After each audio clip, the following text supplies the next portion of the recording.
we're here with my good friend Danielle Dropbear Curtis, who fights at Storm Damage MMA March 25th for a title. So the Bantamweight title, isn't it? That's it. Bantamweight title. Yeah. Bantamweight title. And this will be the second on your quest for being triple champ before you go pro. Is that correct? That's it. Yep. Correct. So Yeah. we got the Gamma World title at Featherweight last year. We're coming for the Bantamweight title this weekend.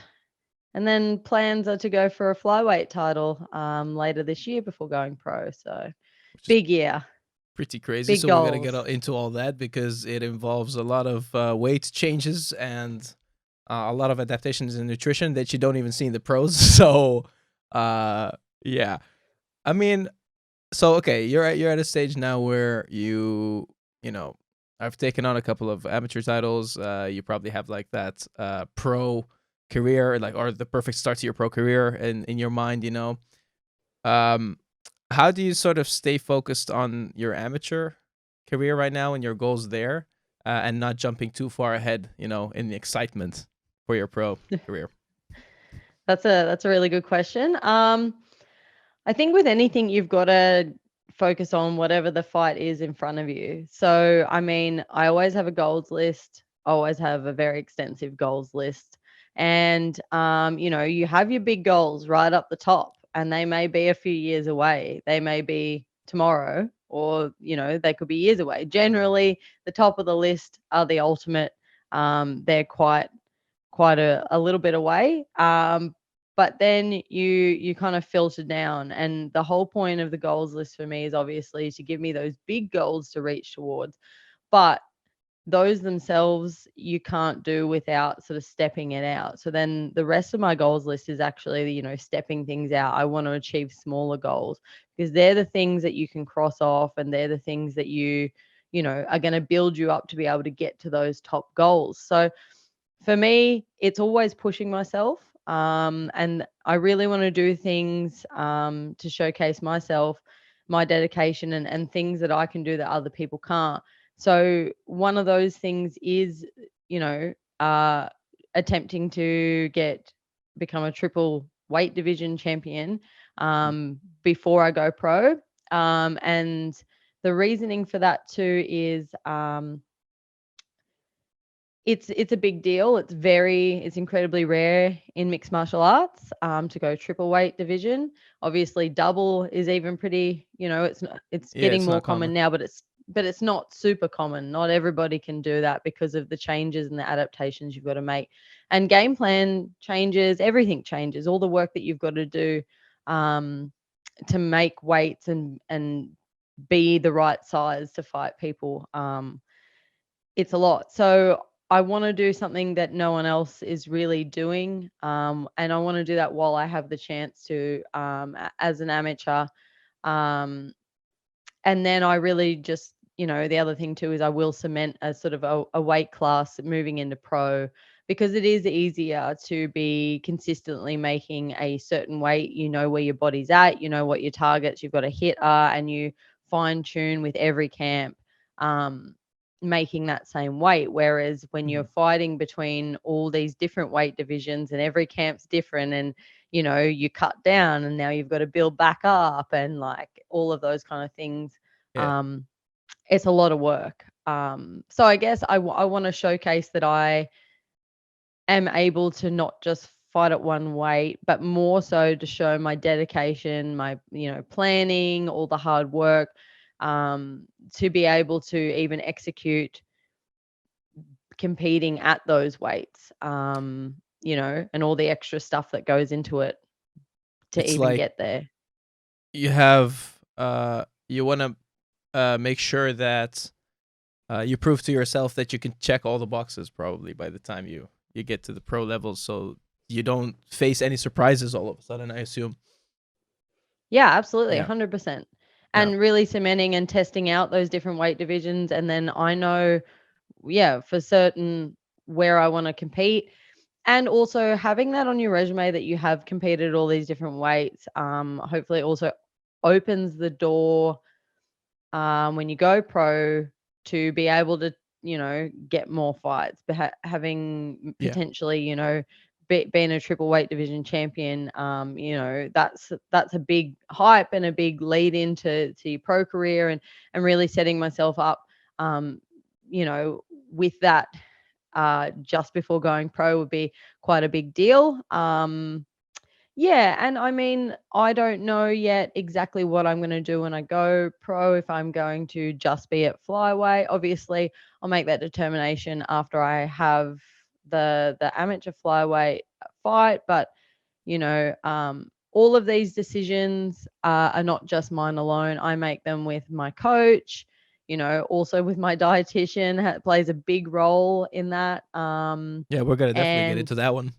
yeah, yeah, and Yeah. even like my strength and conditioning coach and stuff, like I speak with all of them, and without them I wouldn't be able to probably jump around these different divisions, and be able to cut and put back on size, and Yeah. be able to do all these things. So yeah, lots of goals though, and lots of even just small ones, small ones in the gym, or doing extra things like grappling comps, or you know um even the other side of things, because I love this sport. Mm-hmm. Even things like doing commentating, or like media related stuff, or being on the industry advisory board for Combat Sports Authority in Australia, or wanting to do those officials courses, judging and refereeing, and all of that kind of stuff as Mm. well. Like that's me. Uh, I have so many goals, and even though those things may take time out of my day, realistically it's going to continue to build my knowledge of the sport, and be able to sort of impact the sport as it is, for future generations, but also kind of helps my own exposure as well. So and I just love the sport regardless of competing. So yeah. Yeah. No, I always say, I mean, we have a very similar mindset in this, that you just go where you want your career to go, sort of like just start meeting people, and that's the start. Like you just start building genuine connections, while knowing sort of what you have to offer, right? But with no motive in mind necessarily. Like I don't know if that's the case for you. For me, there's not necessarily a motive when I meet someone. I just know where, like, I have to be at this certain place. To me, I know these people are going to be there. Let's just make genuine connections there. If something comes out of it, something comes out of it, you know? Absolutely. And I mean, like, that's how I've ended up working with sort of Aussie businesses and brands and stuff like that. A lot of the ones that I actually work with, I don't necessarily get sponsored by. Like, I don't actually get like payment or anything like that. But Hmm. it's one of those things that I like the product, and I like the brand, and I want to support them, and they support me. And then same with networking with people. Even if there's nothing kind of going to come out of it, it might at some point later down the track. And it really is that genuine love of the sport, and wanting to know more and Yeah. do more. It's not really about any kind of gain. It's just because I love the sport. So, I mean, if something comes out of it, great. But if not, that's fine too. I'm going to keep doing exactly what I'm doing. So, Yeah. I mean, yeah. But okay, this is fascinating.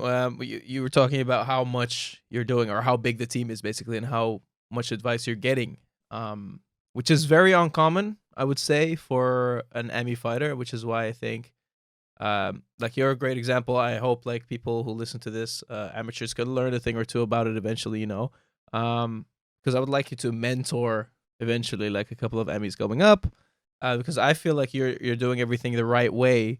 Um, so, what would you say to people who are sort of too scared to make those mistakes at amateur level? There's a lot of people that are too worried about losing their O, even at the Emmy level. Like, is there anything you would say to them?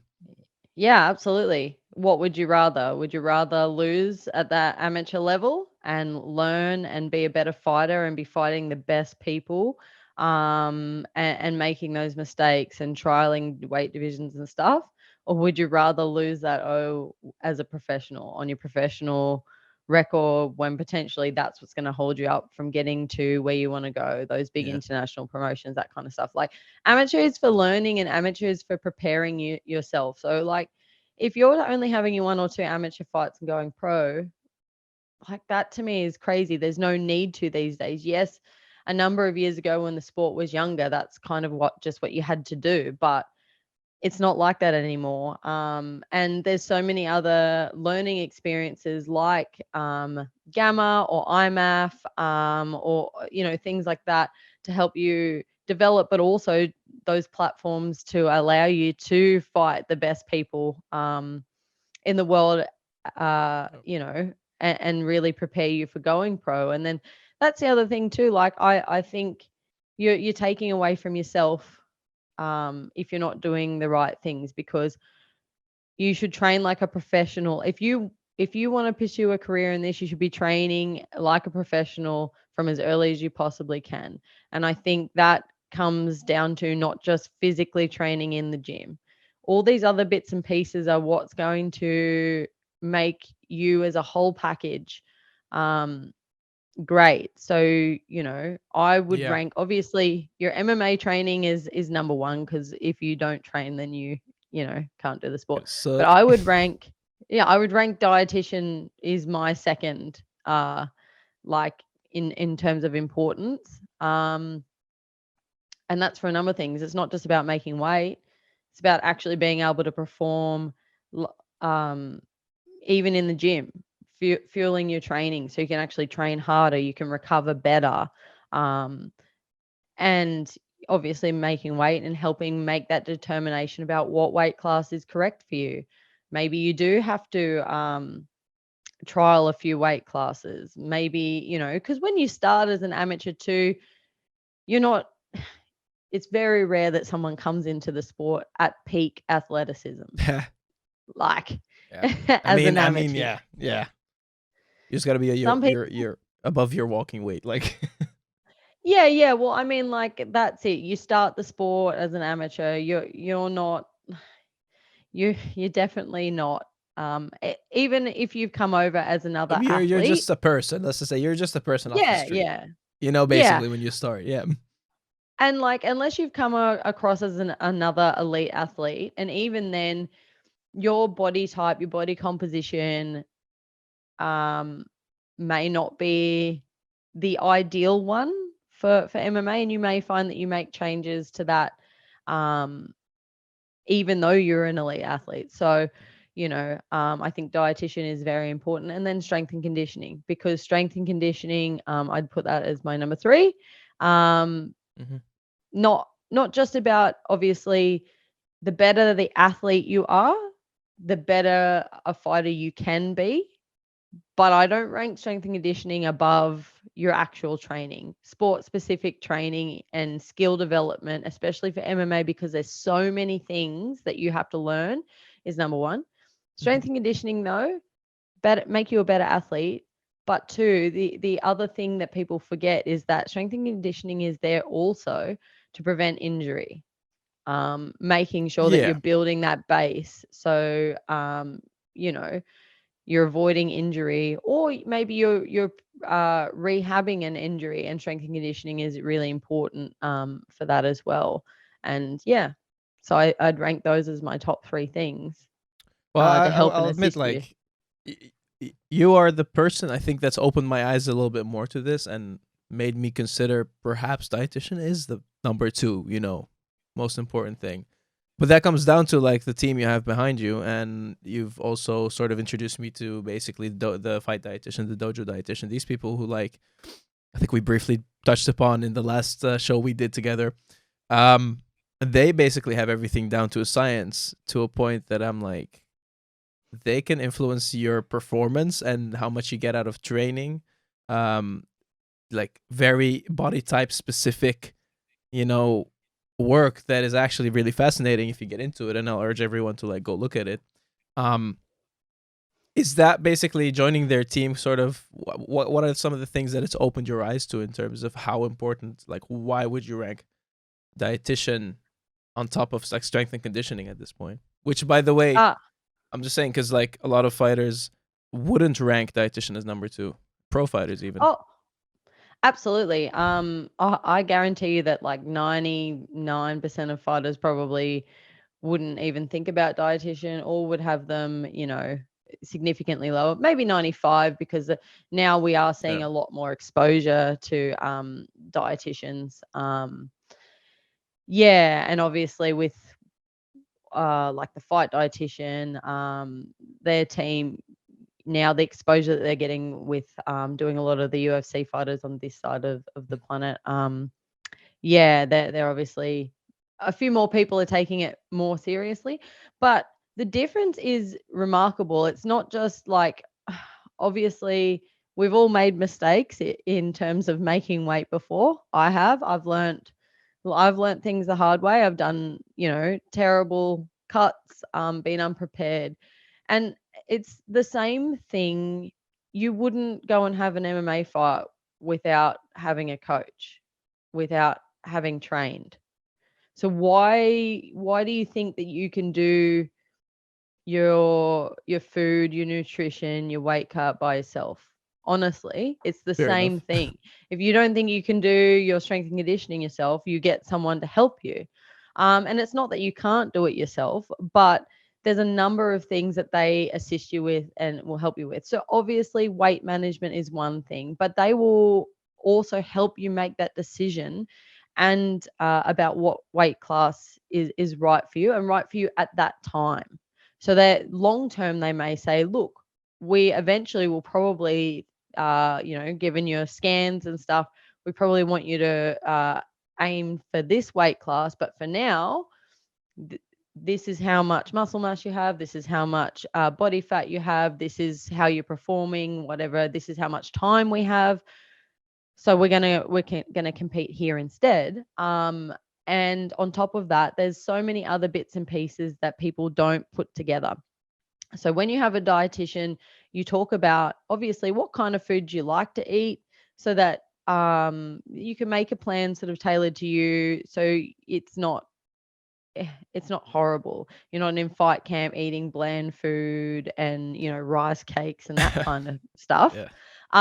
You're eating food that you like and that you enjoy, which means lifestyle wise, you can maintain that. And you're not blowing out crazy after the fight. You're not undoing your hard work. Like it is an enjoyable process for the most part. Like, and same with fight week. Like, if you don't know and you're just trying to stick to, you've watched some videos and you understand the concepts and you're trying to put together what to eat during fight week yourself, man, fight week is terrible. Food is bland. Food is horrible. Like even textures and all that kind of stuff. When you're armed with the information and they assist you, fight week's great.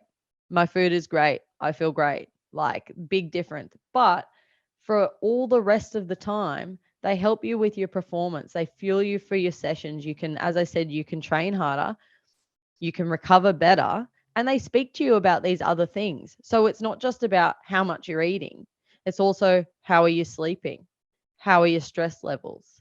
It's also, there's a big focus on hydration, and you'll see that with the fight dietitian team. Obviously, they've created that product Train Aid to help assist, athletes or even the regular person with hydration. And I think that's really important. So they talk to you about sodium, as well.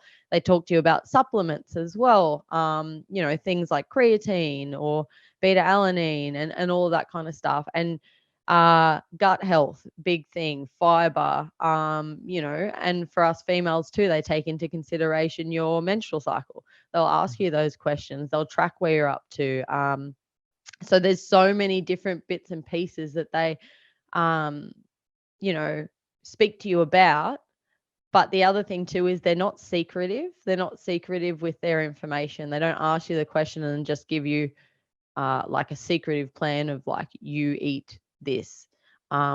If you have a question, you ask them, they will tell you. They're open. Like they're not giving you some secret formula so you can't do it yourself.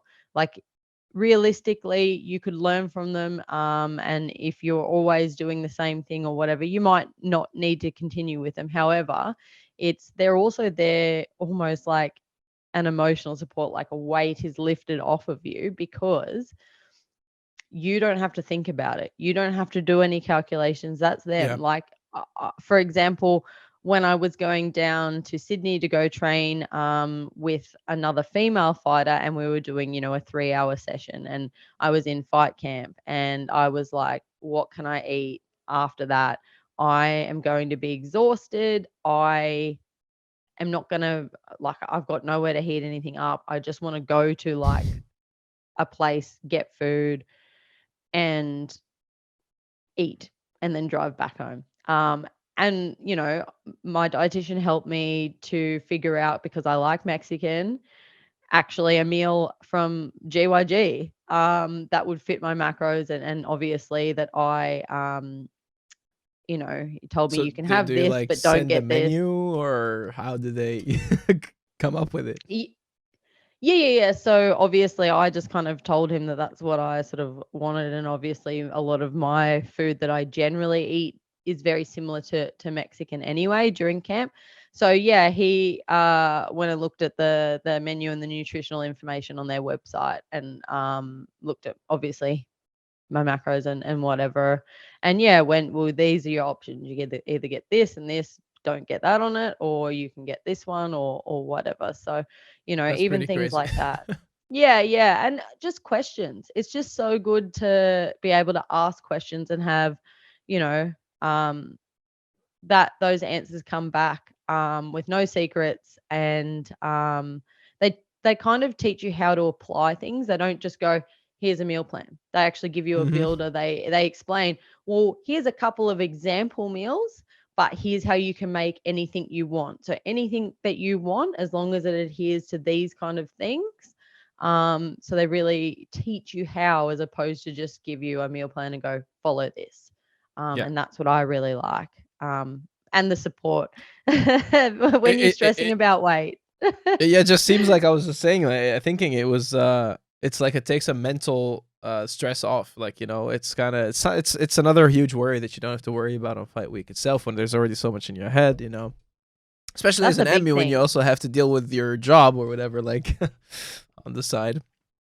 Not Yeah, just that's Emmys, it. Like, actually. it's Yeah. that mental load. It's that mental load for Yeah. sure. Like being able to go, because we all stress about our weight, even if we're on track, even if we've made this weight before, we Dude, I still stress stress I stress about about it. weight, knowing that I have to be on camera and at PFL. So like, I'm already like, I have to put the session in today. Do I look good enough?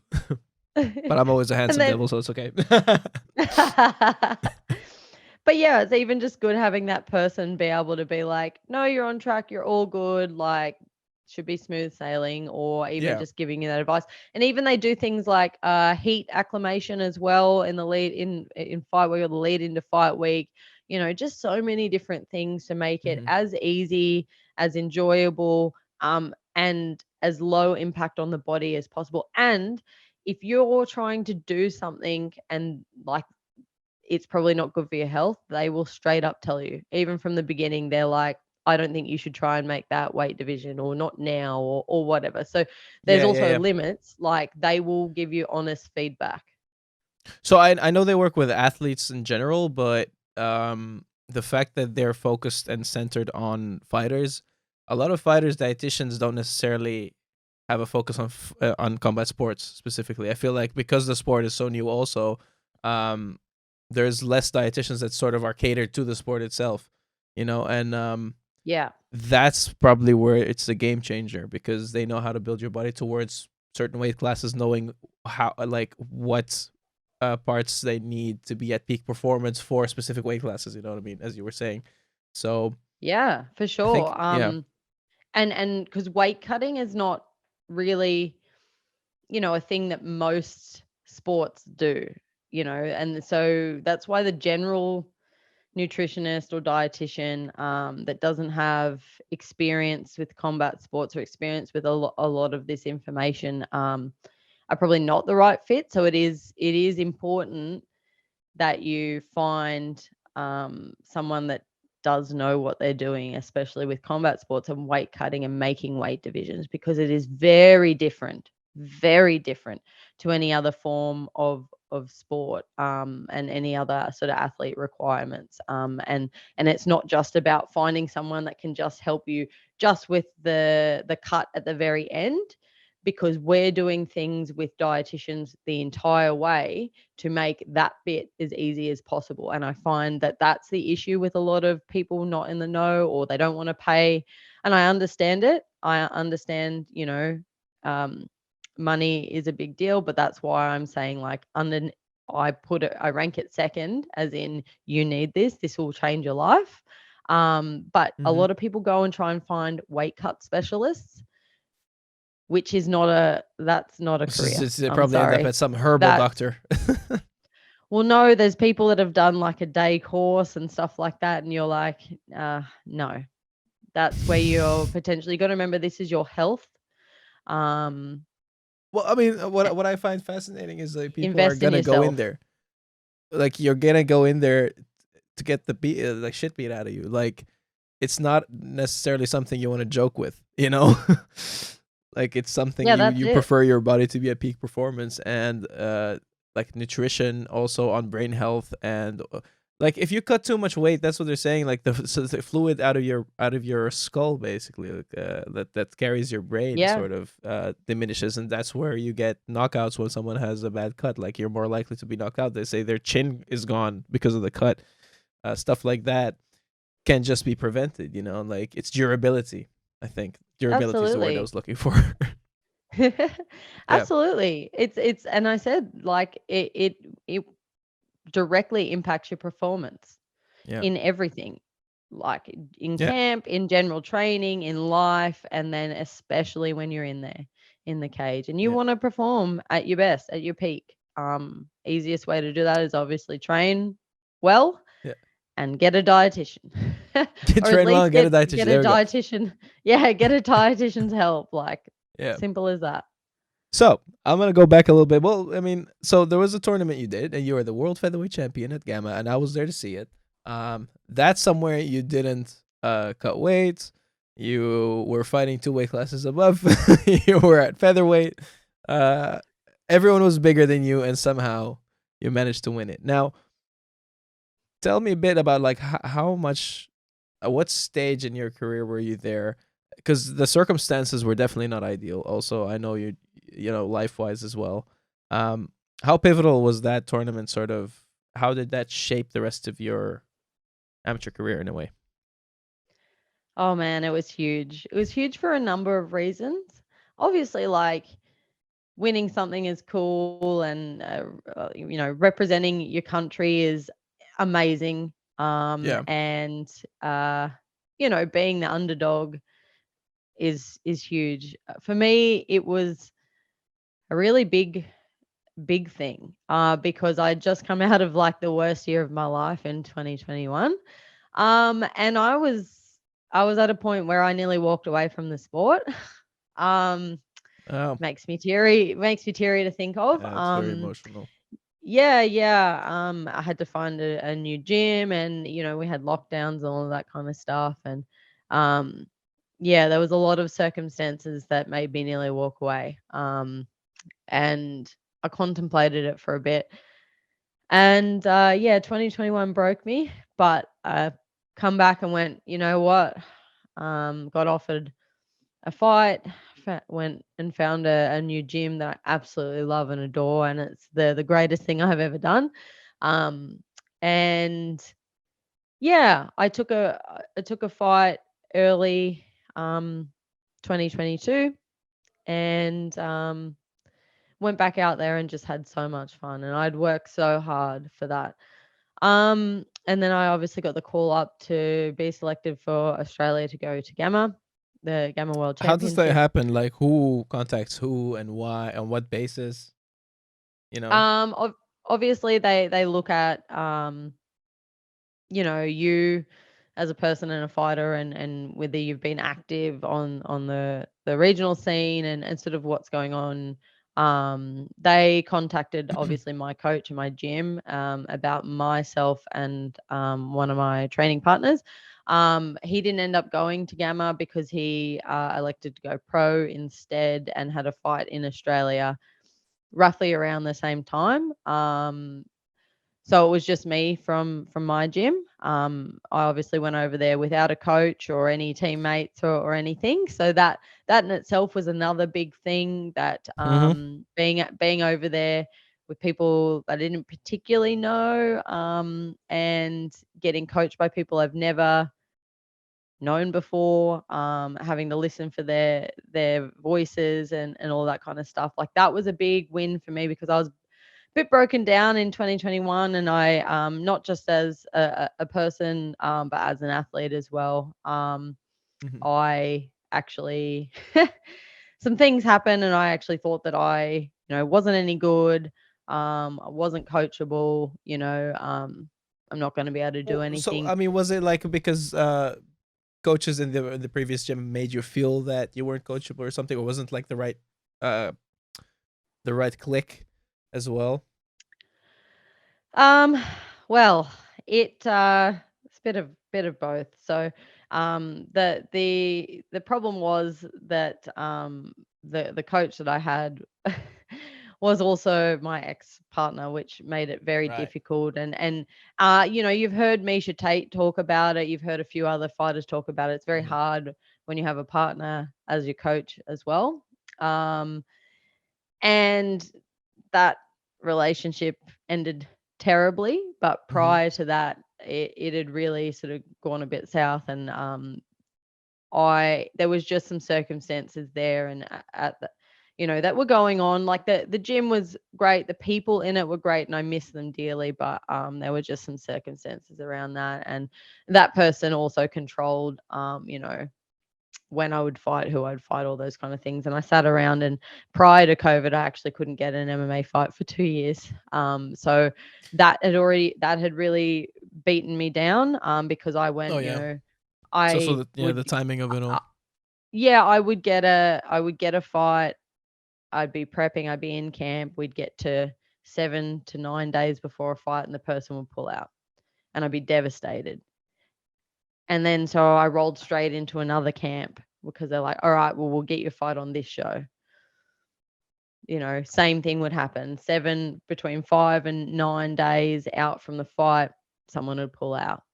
So I did that for like a year and a half, 2 years. And that broke me as well. That broke me as an athlete. Being like, well, why am I even doing this sport? Why am I even training? If I can't have a fight, what's the point? Yeah.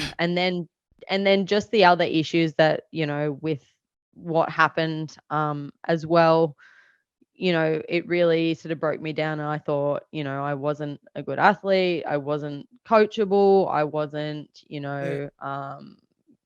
yeah. And I think that was the hardest thing for me. It was like, I was kind of made to feel like I wasn't coachable. And Was kind of that may have been partly in my mind too, because not being able to get a fight, and all of these kind of things. It had put doubt in my mind too, that maybe it was also an issue of, well, I'm not good enough, so I they won't match me with anyone, because they're worried that I'm gonna get hurt, or I'm not good enough too. So a lot of that Oh, was okay. also, that too. Yeah, I Like, understand. like in my mind, I was like, okay, well, no one has any confidence in me. I don't have any confidence in myself. So it was a lot of circumstances that all kind of rolled into one, and then my life had fallen apart, at the same time, and that I was trying to even just figure out what I was going to do with my life, let alone Even fighting. like And then, career yeah. wise and stuff, you mean? Just like Oh, just outside of everything in life. everything. Didn't know where I was going to be Yeah. living, didn't know Yeah. what I was, yeah, like literally everything. Like, I didn't even know who my friends were anymore. Like, Oh yeah. Mm. I didn't have a support network. Like life fell apart. Yeah, And which is a that very happens. relatable thing for a lot of people. Perhaps like, Yeah. I wouldn't say everybody, but a lot of people have, had that Yeah, at some moment. point where a lot of people will experience that kind of stuff. And I was really, really lost, for a Mhm. while there. And as I said, I didn't have the capacity to even like look after myself at one point. So it was like, well, I definitely can't fight. Like, I'm not even training. I don't have a gym. But I pulled my shit together and I went, yeah, I want to have at least one more. Like, I can't go out without having one. I can do this. Wait, so you went to Gamma with the idea that this might be No, just no, no. like the The what? the fight before Gamma, the Okay, fight at okay, the okay. Yeah. beginning, the beginning of 2022. Right. So Because you didn't found tell me my new that. I'm like, gym. hey. Yeah, yeah.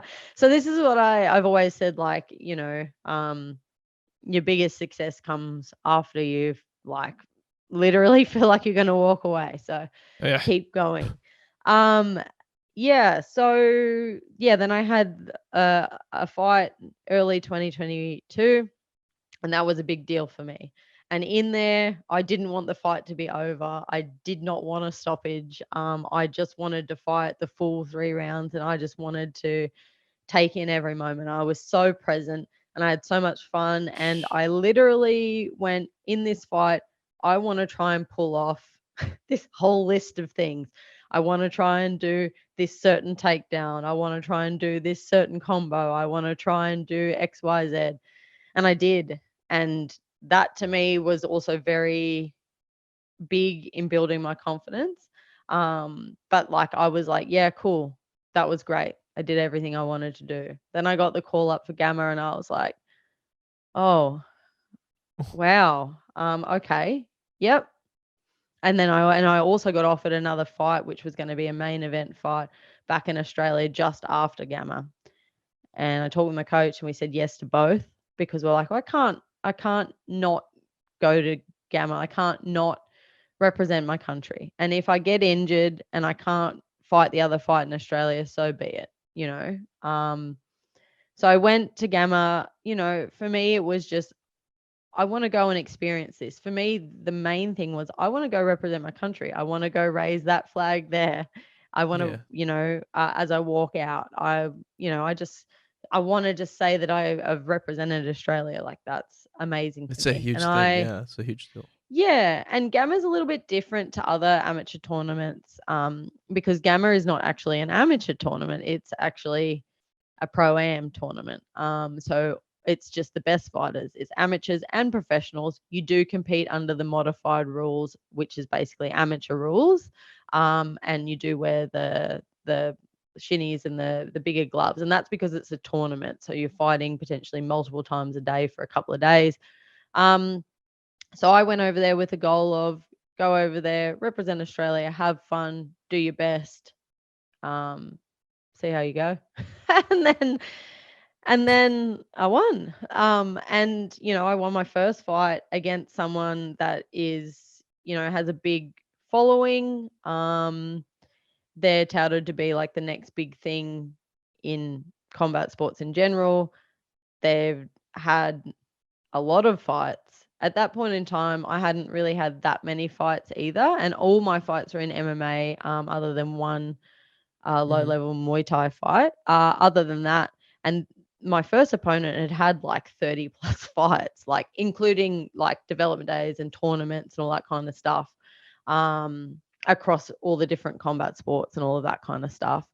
And I went out there and I finished her in the first round. And I was like, yeah, hell yeah. And then when I come up to the gold medal match, I was like, well, I've come all this way, I'm going to give it everything I have. And like, I didn't read it till after, but all the media that they'd put out was that this girl who'd won the Asian championships was going to run through the division and she was the favorite.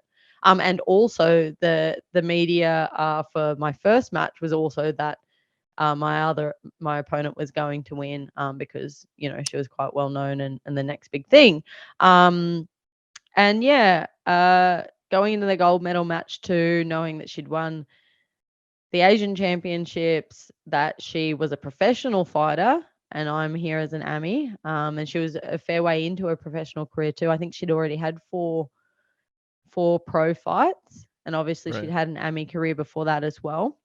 And she was ranked number 3 pound for pound in Asia, which was, pretty big deal. Um, so as usual, odds are against me, and I'm just like, I'm gonna go out there, and And then not just that. You remember how yeah, sick you were? yeah. So I actually haven't spoken about this sort of publicly before, but yeah, so I was undersized when I was weighing in. Obviously, weight division was 65.8. I was around 63. So I was weighing in shorts, trackie, jumper, jacket, no probs, still coming in under the weight.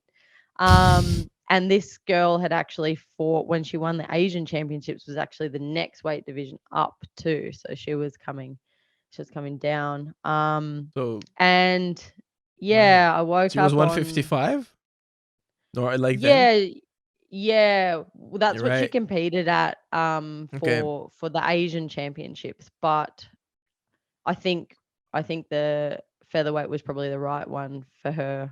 Yeah. I don't know if that's because of, size, or because she was big, or if maybe that's just where the competitors and opponents were or something. I'm not too sure. Um, but yeah, I woke up on fight day for the gold medal match. So sick. So sick. Oh man. I was so ill, and I was like, "Oh my god. I don't know how I'm going to do this." My head was spinning, like getting in the bus from the accommodation to the stadium. Oh man, I felt so sick. With the I was pressure hitting as well. pads. Yeah. Oh, I didn't really feel pressure because I was the underdog, and the whole time I went out there just being like, I'm just gonna do my But best and have fun. I mean, I don't know how. Um, Like, if I had a pounding headache and was sick, and knowing that someone was gonna punch me in the face, that. I think that just the idea of that is what would make me nervous more than anything. yeah, yeah, that's fair. I guess that was one But of you didn't those have that. things. Um, yeah, look, I kind of had to have a like internal chat with myself, and I actually did during the fight too, about, well, before the fight, it was kind of like, well, you've come all this way, like you don't want to pull out, like you want to do it. You've been in worse scenarios, you've been hurt before, you've experienced hard times in your life. This is no different. Who cares? Either way, you've made it here, so go out there and give it everything you have. And so, even warming up and hitting the pads, oh man, my head was pounding. My like every time I hit the pads, it just made me feel sick. But push through that, and by the end of the sort of warm up, I was feeling like a little bit better, in terms of like, you've just taken that impact um so much in the warm up that it's like, okay, well, it's, I already feel crap. I feel as crap as I can, so I'm not going to feel any crapper or any worse when we get in there. So I've reached that Mm-hmm. worst feeling part. You're So thinking like, yeah, what was it, 3 minute round? So it was like 3 minutes at a time. Probably you're thinking, whatever. It's just 3 minutes, and then 3 minutes, and then oh no, I was just like, well, we're at the worst we can feel. It's not gonna get, you know, it's not any gonna get worse. worse. It could get better. We'll just go out there and, don't But think what's about it. interesting is, like, we were doing the video, and it just like it didn't show at all, and you were just happy. I Um, disagree. My mum actually called me and messaged me and went, "Why are you so white? You look yeah, sick." maybe you were white, but like Well, just because the my mum demeanor was knows more me, but like, I mean, yeah. yeah, it was just positive energy. It was like a laugh. Well, It that's it. I don't was like to dwell on the negative. Like, I felt like crap, but I was like, I'm here. I can't believe I'm here. I've made it to here. I'm the underdog. Like, oh yeah. let's do this. Let's do this. I felt like crap, but I was like, when do you get this opportunity? So anyway, we go out there. The whole experience was amazing. The first round too, like the first round, we go out there, we touch gloves, and yeah, we we start fighting, and I don't know, I just wasn't 100% on yet. Like, I was on, but I just did a couple of silly things, and she come real hard and she hit me a couple of times. And in that moment, my head just went nuts. It went crazy. It spun. It was just horrendous. But in that moment, it was like time slowed down, and she hit hard, and I had to have a conversation with myself. And in that moment, I said to myself, you didn't come this far. You didn't travel halfway across the world.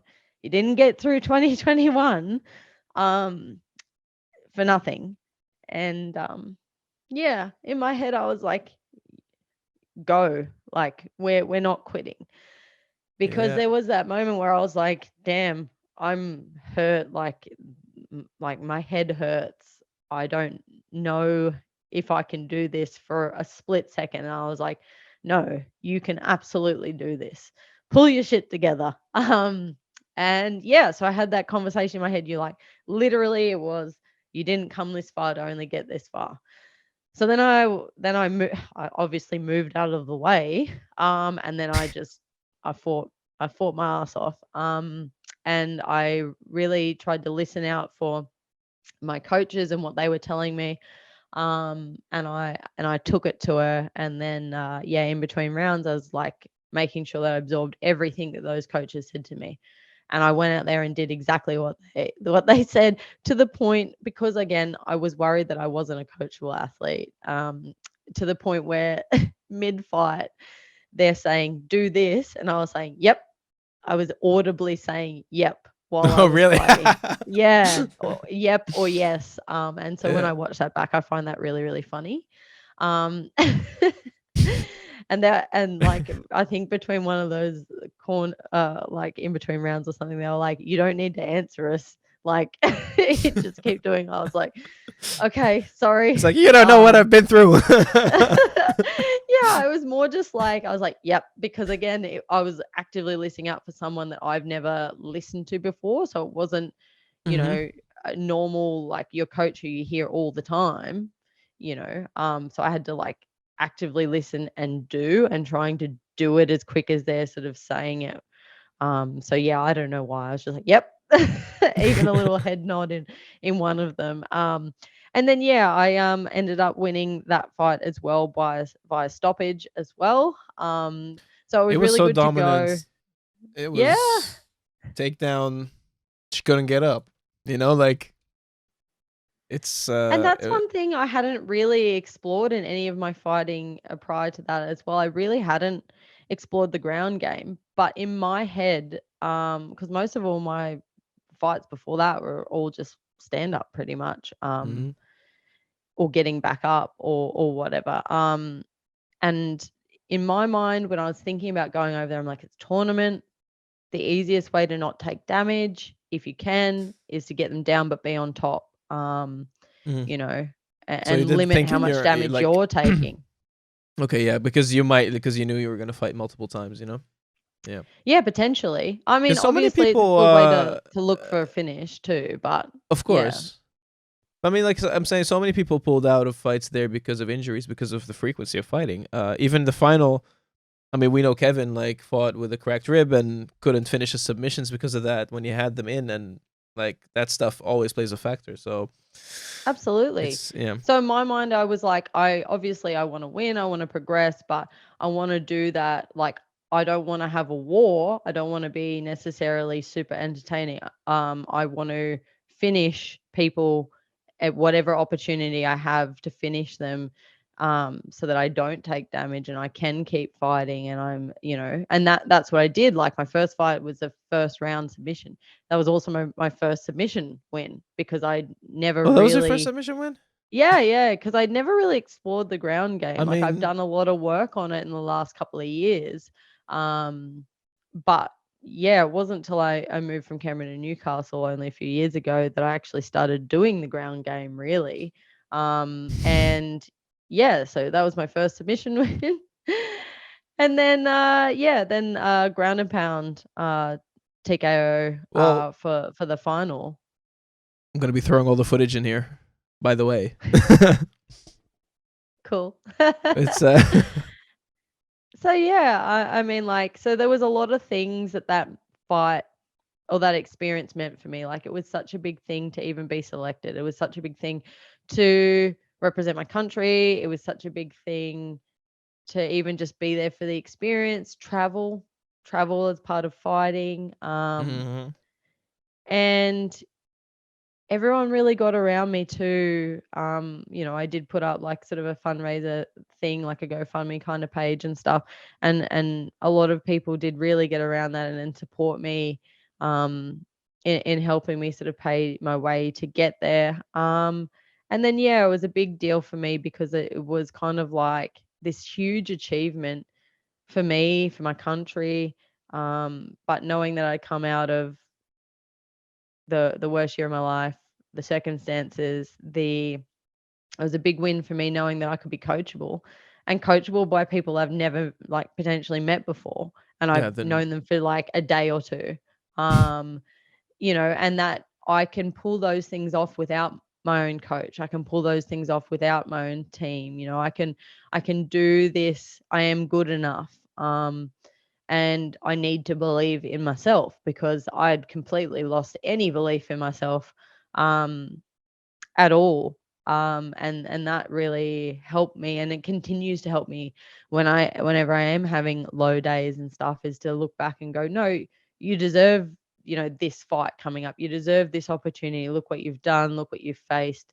And all of those things, and confidence in the fact that I beat someone who is a professional fighter while I'm still amateur. mhm. Yeah, like there was just so many things. And then under the circumstances on the day too, that I felt terrible. If I can pull that off on my worst day, imagine what I'm capable on my best day. And so it's so funny to relay how sick I was, because again, I haven't actually spoken about this publicly before. Um, so have the fight, all good. You know, we get out of the ring Go to and like the go warm sit up down. area. And yeah, man, I was so sick. And then so how Gamma worked is they would do a section of fights, say like 6 fights or something, and then they'd have the medal ceremony for those 6 fights. Then they do another 6 fights or however many it was, and then a medal ceremony. So obviously the people live streaming from all around the world don't have to wait, an entire day to get to see their person or people get the medals. Mhm. So I was kind of middle of that. So I had to wait or I think maybe there was one more fight after me, 1 or 2 fights after me, and then medal ceremony. And man, I felt so sick. I had to just sit down and sit so still after the initial like sort of, yay, I've won, cool, awesome. And then I remember it that. comes to like medal ceremony time, and they're like, okay guys, we getting you to line up in the order of the fights, the presentation of the medals. We're also getting you to like line up in the order that you walk on stage. Obviously silver medal, gold medal, bronze. And yep, and I was so sick. I had to ask them, okay, how much time do we have before we go on? And they're like, oh, about 3 minutes. And I was like, In gamma okay, terms, that I'll be. was like 20 minutes, probably. I Yeah, can't. except actually for that, except for That's that, the because we're first all time ever it standing there was ready three to go. actual 3 minutes. Yeah, yeah. And I was like, okay, I'll be back 1 second. And obviously I told my partner Jared how sick I was feeling. He knew the whole day and whatever. And I've walked pretty much out of where we're all standing, and I've run around the corner. And as I'm running around the corner, I've yelled to him, get a bucket. He's grabbed a bucket because they were like a stack of buckets, obviously for cornermen to use and stuff to put their stuff in. Like, this was a spare one. No one was using it. And he's grabbed a bucket, and I've run around behind like the next sort of bit, and I'm just there on my hands and knees, like I'm vomiting, and I'm vomiting, and I'm vomiting, and I'm vomiting, and then I'm like, okay, I think that's I think that's enough. I can go out there and get this medal now. Like, when you feel so sick, but after you vomit, you get that little bit of relief. Like you just Yeah. feel that little bit better straight after. Usually I after was a night still, out, it's like, I was still super sick, but I was like, okay, I can actually get up there in the spotlight and get this medal. I feel like a And at little least put bit on better. 3 smiles and then, Yeah, yeah. I mean, and then had a bit of water, swish my mouth out, cool. And then I ran back and got into my line, and then within about a minute, minute and a half, we're going up on stage. And like it was such a surreal moment, um, that you block out how you're feeling in that moment when the national because anthem plays. yeah, yeah, when your national anthem plays because you've won and you've got that gold medal and all eyes are on you and the spotlights are on you, like as sick as you're feeling, you kind of forget it for a moment and you're just there living in the moment, big smiles, happy, like, oh my God, did I just do that? Um, and it still doesn't even set in. It still feels surreal to me now. Like it's still like, did I actually do that? Was that real? um, yeah, and then as soon as we got the medals, sung the national anthem, we hopped off stage. Like one of my opponents wanted to get a quick photo and stuff. We did that, and I was like, "Yep, cool. Is everyone good? Can we go now?" And they're like, "Yep." And then I ran out the back to like the back, not the main warm up area, but the additional one where we'd sort of been the rest of the time, like before you get called into the official warm up Yeah. room. So we're just out the back of the stadium. And I've got the bucket and I'm on my hands and knees just vomiting into this bucket That's when I over walked and in, I was over and like, "What over the hell's again. going on here?" You're like, Yeah, yeah. So like I couldn't even sit there and do it. I had to like I was just so I was so sick. So I'm on my hands and knees, vomiting into this bucket, and then yeah, eventually I stopped vomiting. And then I was like, because there was only two of us Aussies in the finals that day. And so I was sort of more in the morning around lunchtime, mid-morning, and Kevin wasn't until the nighttime. So there was like a good, I don't know, 5 hours, 6 hours or something in between when I fought and got my medal and stuff and when he was going to fight. So everybody else went back to the accommodation on the buses, and I was like, and I said to my partner Jared, I was like, I'm too sick. I cannot hop on a bus. Like I can't move. I had to like sit against the wall out there and just sit really, really still because my head was like spinning and I was just so sick.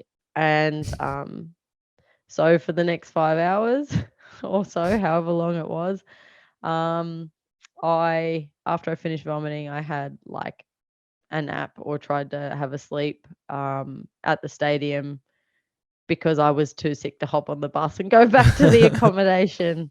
I Um, I don't remember like what the hell I did then, because I ended up still doing the last part and buying everyone beers and like us watching the rest of the finals. Well, I bought you a Coke then. I remember. I was like, nah, no. yeah, I think you and Jared were chatting and stuff too because there was a portion of time where I was like sleeping on his like Oh leg right, yeah. as well. And I think you guys were chatting. I don't know because I was Oh yeah, trying we're to looking sleep, at but footage, I man, I was think. so sick. Yeah. Yeah, yeah, that makes sense. I think you guys were transferring footage or something. Or that. Yeah, something. Yeah, Yeah. I don't know. But But, yeah.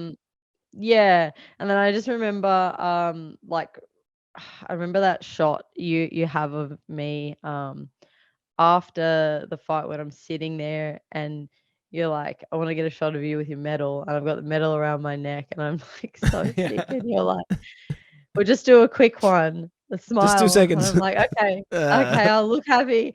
Woohoo, yeah, I've got a medal." your face after, which And people will then never see because it's not yeah, on camera. It's like, yeah, it literally just goes from smiles to like, "Oh god," like, ugh. just yeah.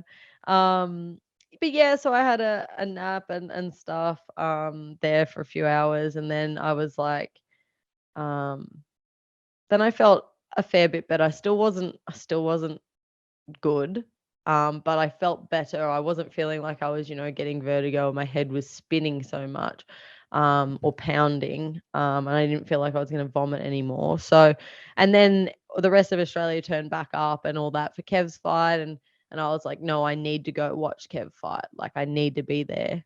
Um, Yeah.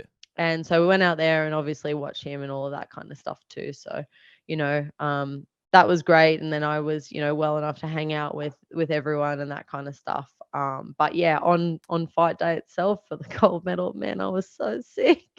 There, my yeah, But it's just yeah. it's like it says it's like pressure turns what? Pressure Pressure turns. makes Why is it? diamonds. Yeah, pressure. It's just pressure makes diamonds. Yeah, I'm like, why does it? Is it like pressure turns something into diamonds? No, pressure makes diamonds. Yeah. So it's Yeah. like you're almost like you're like, okay, the worst case scenario has happened, and that sort of elevates you in a way because you're like, it can't get worse, so it takes the Yeah, yeah. pressure off in a way, and keeps you sharp also because you're like, oh, let me be extra protective of my head because I don't want to get punched in the head now.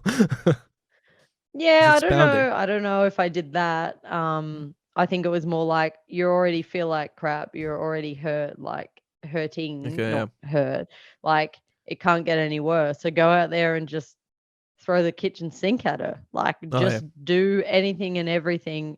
Just, can't get any worse. Bite Yeah. down on that gum And shield from the first second.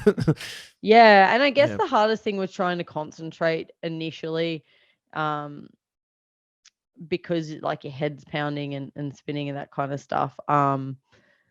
But then that was it. Like I did have to like concentrate really hard and focus. And that's why I was trying to focus on other things, not focusing on how you're feeling. Once you're in there and the fight starts, you have to be 100% focused on the fight and focusing on what your corner is saying and all of that kind of stuff. So you kind of, you don't forget about it, but The you don't placebo. focus on it when you're in there. Like, obviously, when I got hit at the start, I was like, "Man, I feel like crap. That hurt more than it should have." But then you have that little conversation with yourself and you're like, "Let's go." And yeah, I guess you don't really focus on it. You're Yeah. like, "It is what it is." It's that placebo effect, I feel like, in a way. Yeah. So it It's like really gives when you that kind of confidence going into anything else and what you're gonna face in any other fight, is that even on your like on days where you're not doing as well, it's not ideal circumstances, you can push Mhm. through. Like you can do it. Like trust in yourself. And I had to do that later in the year. Like I took a fight and I coming off of shoulder injury, a rematch, and oh, virtually didn't have a shoulder. Like it was bad. Mm. Probably shouldn't have taken that fight, but I did anyway. I wanted to fight. I wanted the experience, exposure. I wanted to fight on that But show, and that's I what was you're like, again when you go who back to cares? that's I what your don't care amateur if I career is lose. for. Oh, sorry. Yeah. Yeah. Like Like I more that's obviously care, but yeah. like I still took away a lot more by having that fight, than what I would have if I had have said no, I'm too injured. So Yeah, this is what I was saying just now about like that's what your amateur career is sort of for, like test yourself to the limit kind of like without severe consequences necessarily, like towards your record or towards, people's assessment of you in a way. Yeah. So that's fantastic. We've been going for a long time. There's still a couple of things I wanted to ask because we didn't even talk about the fight that's coming up on Saturday. No, okay, so okay, that was a pivotal year for you. So that whole experience was insane.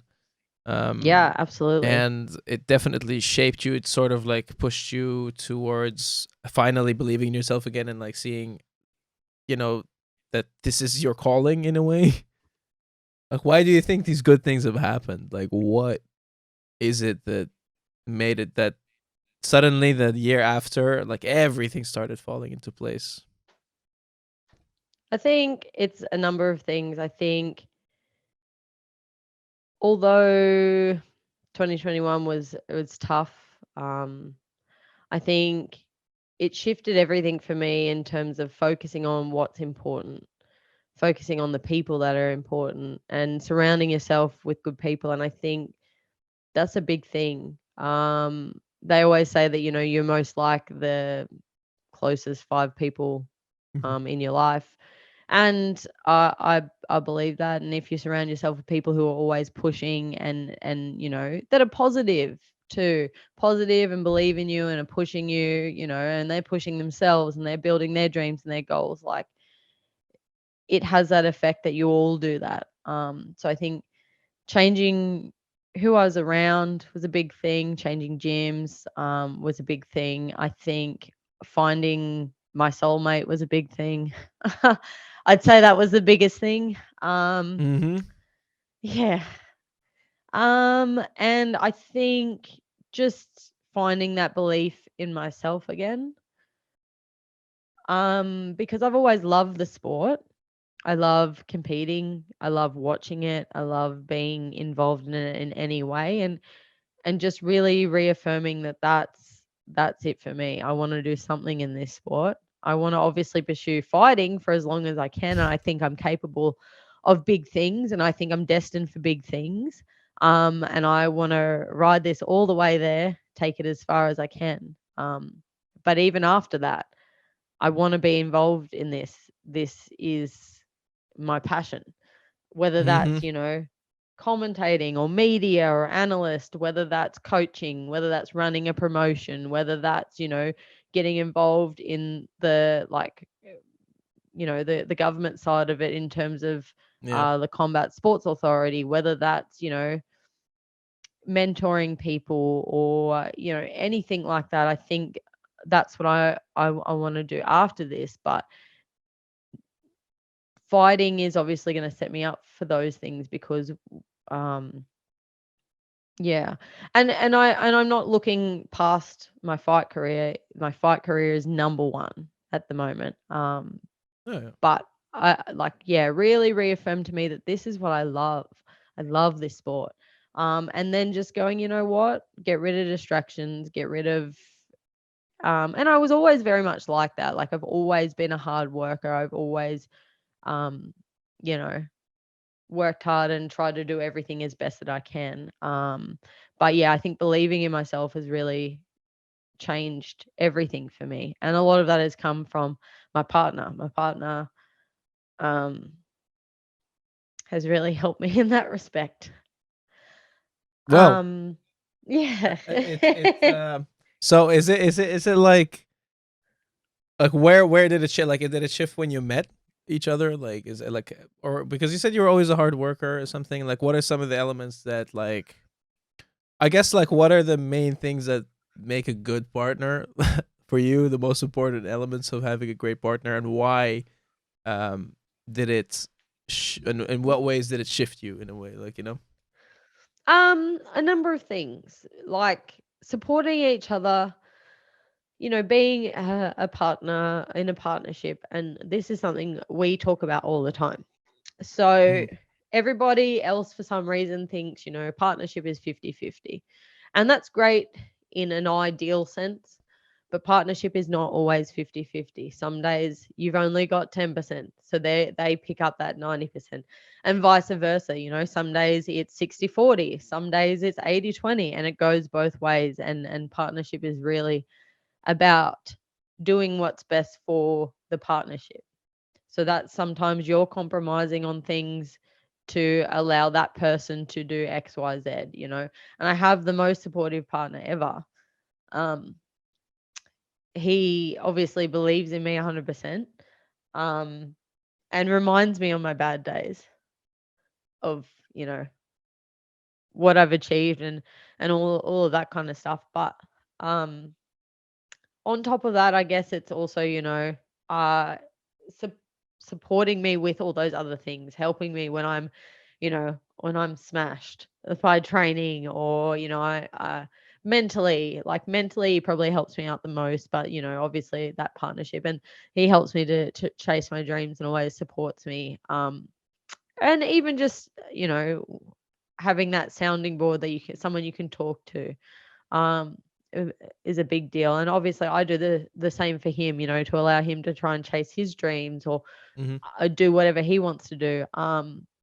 But yeah, like being able to openly discuss your flaws, your insecurities, and, you know, trauma, or, whatever it may be, like being able to discuss the dark stuff. And I think That's the big difference. Every couple are Yeah. happy to share in all the good stuff, but it's the hard stuff that Like, really brings you together, and being able to create that kind of safe space to talk about the hard stuff, to discuss someone and some unpack the hard stuff.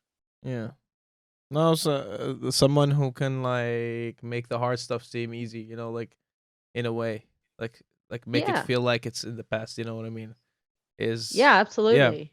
like those are the best partnerships I've had, and um, definitely And just something I'm looking enjoying the for little more stuff. nowadays. Yeah, yeah, enjoying the small Like, stuff.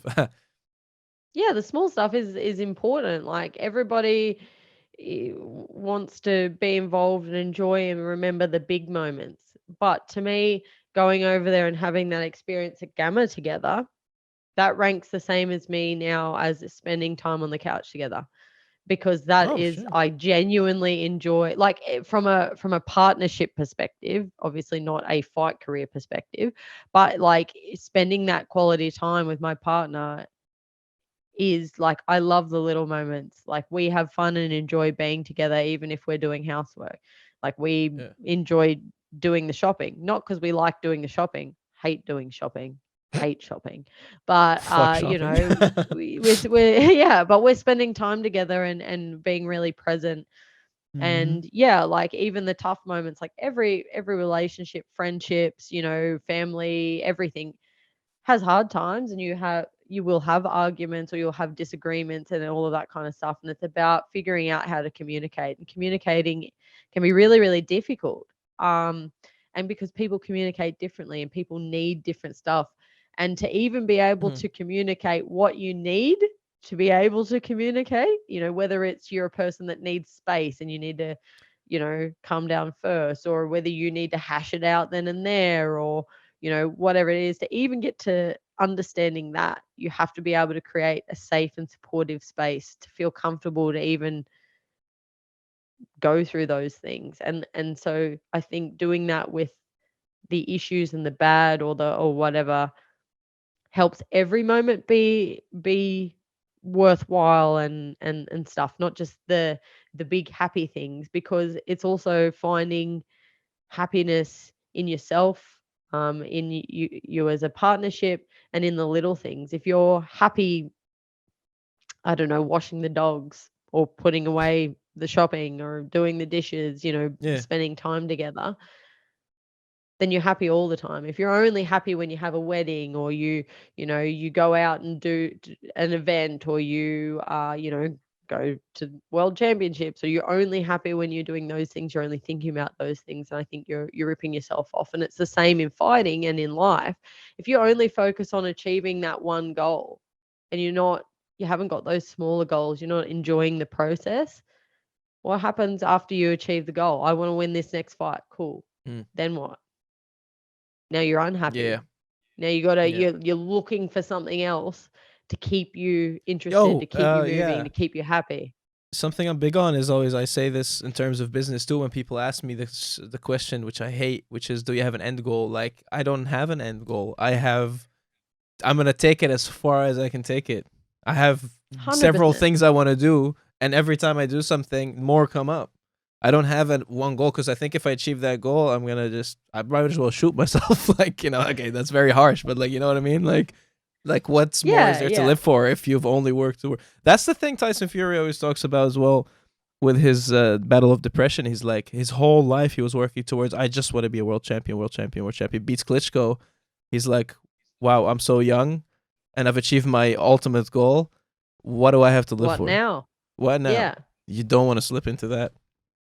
Same with Yeah, and I relationships. think I think Like, being happy is the ultimate goal, being happy with your life, and that, if that's the ultimate goal, then, it's kind of like, well, you've got all these under goals of all these things I want to do and achieve, and all these moments, but even just being present in every moment, like, is really important. And I think practicing gratitude and stuff too, you know to sort of say what you are grateful for, because when you think about it, you think about when you have a tough day and you're like in a bad mood and it's hard to bring yourself out of, if you practice a bit of gratitude, like, and I don't mean you formally have to do this, but like whether it's journaling or even just taking a moment to go, yeah, I'm having a really bad day, but I'm thankful that I have a great partner, or I'm thankful that Yeah. I can go and train. I'm thankful that, you know, I have legs that work, or, those kind of things really can bring you back and take you out of that bad mood, or just help that little bit. But it helps you every day to focus on the positive, and that translates, because Yeah. that's the kind of thing that I did when I was sick at Gamma. I was like, well, this sucks. And I could have just been like, I'm sick. This sucks. This is terrible. I don't want to be here. But instead I was like, look where you are. Look what you're doing. You get to walk out there with a flag. You get to represent your country. Like, this is amazing. So even, Yeah. I think mental health in every aspect of life is really important. And I think gratitude is part of that. And Yeah. And obviously, like, no, working we through had the hard this. stuff as well. Sorry. Yeah.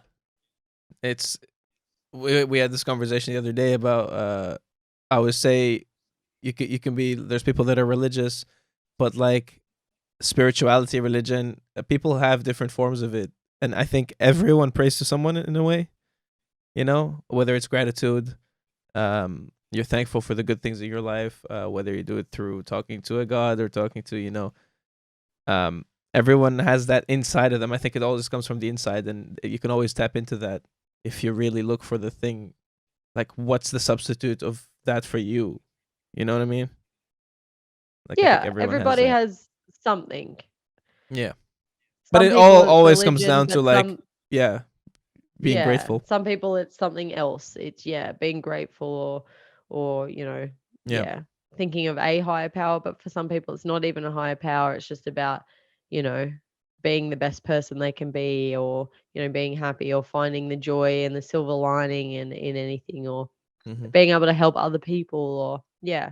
So everybody has something that drives them, that pushes them, that gives them purpose. And I think that's like really important. Yeah. And then up to like helping people, that's a thing that I've just recently been really big on. And it comes from a place of also being like, I want to be a person that I wish I had more often sometimes, Like I've been through some tough times where I was like, I wish I had a person that would do this thing for me or something. So I'll try to be that person for other people when I have the capability to do that. That I just love first of that. all gives you a good feeling, yeah. And also I think it just eventually will pay itself back somehow. You know? Yeah. Yeah, absolutely. And I think that's one thing I talk about a lot, if you've seen my social media and stuff. Like, for me, I want to be that person, like, not just as a fighter, but a role model for the sport. And that's why I Yeah. do things a little bit differently to most other fighters. And I want to be that person that I would have loved to have looked up to, the young me would be Oh yeah. proud of. So yeah, like, I think that's that same kind of thing, that you like, if you can always want to be the person that you wish you had, in whatever aspect it is, or, Hmm. trying to make life better for the next person coming through, whether that's in the sport or life in general, or whatever. I think that's always a good goal, a good aim, because Hmm. it's never ending. It's always like, well, I want to be the best person I can be. I want to be the Yeah. best fighter I can be. I want to be the best, media company I can be. I want to be the Mhm. best podcaster. I want to be, you know, the best that I can be. And then it's not in competition with anyone else either. It's just Oh, you in yourself. yeah, competition Um, with and yourself. For sure. and that's it. That's how you better yourself. Yeah. Yeah. Yeah, it's actually funny you said that because I was always very competitive, and I'm always comparing like what I do with other people. I mean, now I still do like, but not necessarily competing with other people. I'm more like saying like, how can I do this better because they're doing this thing better, but it's for me, and now it's not outward. It's not towards anyone Yeah, like I want yeah. to be better than you. 100%. No, I'm just like, let me be the best I can be at every single thing I do. So Yeah, you need that though. You need to see what other people are doing. yeah. And as But long I'm as you're not trying not to kind like of just trump anyone else or envious, shit on you're anyone else. Yeah. no, but like, you to get ideas of how you can improve, you don't know until you know. Like, you need to see it, or that's Yeah. what research is, I guess. And it's not because you want to be them, you want to do your own thing, but you do definitely need to take influence from somewhere. I mean, that's why we have coaches. That's why Mentors and yeah. that's just, yeah, and mentors and stuff like that. Like, you can't do everything alone. So Yeah. yeah. Yeah. Awesome. Well, what is your expectation for this? Now we go to the fight. With all the gratitude and everything in the background. And you now being at the peak of your amateur career. What are you, because it seems like you're going into this like not overlooking anything. You're like, you have all the boxes ticked. You're working super hard. I see it. You're working like a professional fighter, right? But all of this sort of giving you this confidence, like you're just super calm. Is it true? Calm. Like, are you calm? Uh, I mean, I feel like it's the same as any other fight, to be honest. Like, I don't try and put too much pressure on myself. There's always pressure. I feel like I've been building to this though. Like this, I feel like I'm really trying to remember that I've earned this. I've earned this opportunity. What happens in there is obviously up to me and what I can do and but I have my goals and I'm going to do everything I can to achieve them. And that's why everything I try and do perfect. I'm obviously a human. I can't do everything perfect, but I will give my best to try and do everything as best as I possibly can. And I think that makes a big difference. And I think that makes me feel confident in myself, in my training, in my preparation. Um, that I need to trust in that. I need to trust in that process. I need to trust in the work that I've done. That's going to allow me to put on a performance and ultimately get the W, get the belt, and then after that I can think about and push on for the next goal. Oh, 1 Oh, second. I see. That might be the case for me here in a bit. But yeah, no, I'll ask. So you're not really looking at I mean, you have some general ideas, I think, about what you want to do afterwards, but it's not really that you're actually looking at what the next step is going to be, in a sense. Like not Yeah, so I do have because you don't want plans. to overlook it. Yeah, I don't ever want to overlook anyone or any fight or any opportunity. And the issue is you can plan everything out, and if it doesn't go to plan, then what? And I don't ever want to be that person that has like, I don't have superstitions and have to do things a certain way, because I feel like you set yourself up to struggle if it doesn't go that way. But also, we all know things can change. Someone could get injured, someone could get pulled out, a fight show could get cancelled. Yeah, we could go into a lockdown. Like, who knows? Oh, please don't Anything could say that. happen. Touch wood, touch wood. We're all Although to good. be But fair, it I'm just was saying, like, yeah. anything can happen, and so you don't get caught up on what's next. You face what's in front of you. Obviously, you have those goals and you're working towards them, and all of that kind of stuff, but you focus on what's in front of you.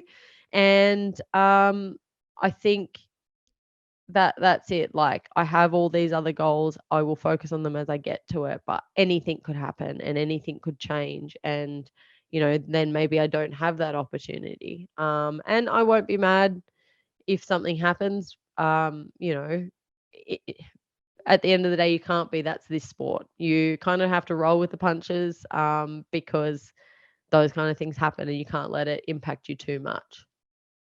It's a crazy way. Like how can you? Yeah, I mean we can go on and on about this, but like I'm just fascinated at like how do you get to that mindset sometimes? Oh, it's taken a Like lot of work, and takes a lot it's of not work, a lot of always. pain. Yeah, and as I said, it's not something that you just achieve and then that's it. It's like constant work to work on your confidence, and like and even that mindset of being like, well, just focus on what's in front of you, because things can change and things can happen. Like I said, that kind of thing broke me a few years ago, where fights would fall through and opportunities would fall through and all these issues. But I've learned from that as well, going, well, I didn't have a fight for a long time, but I was still working. So when I did finally return, I was such a better fighter. So And it if you probably trust in makes the you like process, appreciate having a fight. yeah, absolutely. I appreciate every single fight that I have ever had, win, lose, or draw. I appreciate every single opponent that actually steps in there. And I'm so, again, so grateful to everyone that does the sport, and like the promoters and the matchmakers and like every single person that makes a fight show happen, because without them, I don't have a platform to do what I love. And without an Mhm. opponent, again, I don't get a fight. So, yeah, Yeah, it's one yeah. of those things you learn I and you feel it. have to keep learning and working on.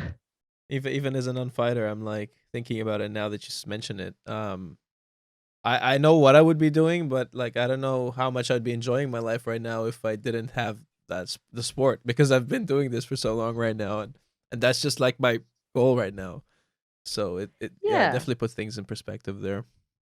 Yeah, and so like that's the other thing, exactly what you're saying, that like, okay, there may be times where you're not getting opportunities or opportunities are falling through. But would you rather the alternative? Would you rather not be involved? Not at all. No. No. Yeah. Yeah. Yeah. So Yeah. again, that's that mental shift to try and practice gratitude in the times, especially like try and do it all the time, but like especially in those times where things aren't going the right way. Hmm. Okay, I've had 3 fights fall through. I could whinge and cry and go, well, what's the point of me doing this, and whatever else? Or I could go, okay, well, I'm going to be a better athlete. I'm going to be a better fighter. I'm going to have more skills by the time I get back in there that people haven't seen, because I haven't had back to back to back fights. So I can bring more things that people haven't yet seen that they won't be able to game plan for, or just in general, I can work on things. I can go and focus on, maybe go do a grappling comp, or I can go and focus on, like It's building my social media, or I don't know, there's always things to exposure, focus or on that'll yeah, just make you better. Yeah. yeah, Yeah. And what's funny is that like it's like negative experiences that make you a positive person. It's like if you work on your mindset though. yeah, but see, okay, overcoming negative experiences makes you a Yes, yeah, positive person. That's what it is. I think that's what I'm supposed to say. So because it's you don't know the positivity and appreciation of what you have until you are on the verge of losing something, or when you are losing something, and then 100%. becoming better from it and happier afterwards after overcoming it. So yeah. And Yeah, yeah. 100%. Well, thank you so much for doing this. It was a very good interview. Okay, I loved that it basically we got to show like what you're all about. Like the things that I really like about you and why I support you so much as well is like all came through right now. And it's probably because like again everything happens for a reason, and like we met at Gamma, so I got to go through this whole story and struggle as well. Like, you took me with you in it. We have it on camera. And for me, that tournament was also right after like one of the difficult parts of my life. So I think like we just got to see basically everything that makes you. Yeah, I think we're bonded a little bit by that, because I think for you as well, in your career, Gamma was also a little bit pivotal as well. So I think that was really cool for me to see and sort of be involved in as well. That Appreciate it. that for you was kind of a pivotal moment, for a number Definitely. of things. Yeah. Yeah, yeah. One of those big reasons is like it made me feel like this is what I want to do, being involved in that world, and also that I belong in it. That's the most important part, I think. So that's why I was like, I'm good at this. I need to chase it. Um, and then here we are. Exactly the And same people, for me. yeah, perfect. Hey, so you're gonna put out a link on March or probably the day before the fight, right?